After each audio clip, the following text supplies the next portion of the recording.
Back in the day when we got bored during a high school religion class, we'd try to tie up our teacher in a theological tangle, like whether it counted to baptize a baby with orange juice in a car that broke down in the desert.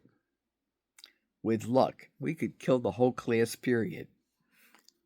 This came to mind when I read today's gospel.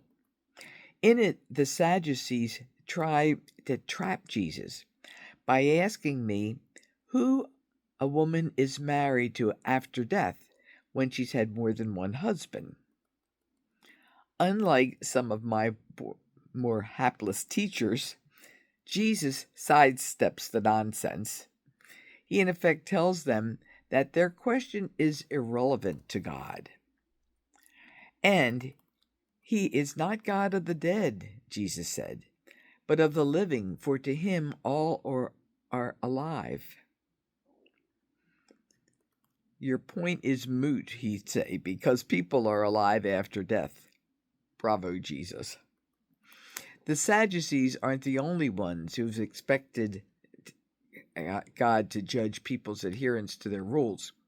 Now, I grew up in a Catholic culture that was almost as obsessed with legalistic trivia as they were.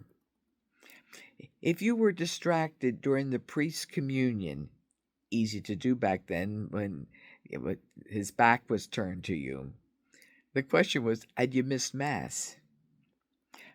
Or could you eat beans on Friday if a tiny piece of pork floated in the can, even if you removed it? Another question, would you spend time in purgatory for talking in church? Or, if you were a female, was it sinful not to wear a hat in church? Now, all this sounds silly in retrospect, but we took such questions pretty seriously in the 1950s. Today's gospel teaches us that God is concerned about big issues like those in the two great commandments, about loving Him and our neighbor, not our own peculiar rules. Probably, God cares no more whether a Muslim eats a piece of bacon than He does if I have a hamburger on a Friday in Lent.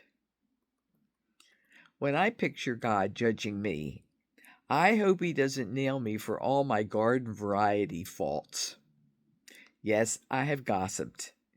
Yes, I've lost my temper, etc. I hope God will be concerned with things like, and Ignatius spirituality asks us to focus on, like whether we've tried to be men and women for and with others, or tried to change the world for the good.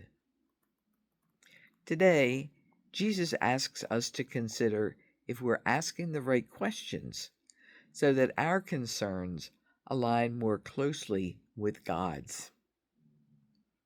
Amen.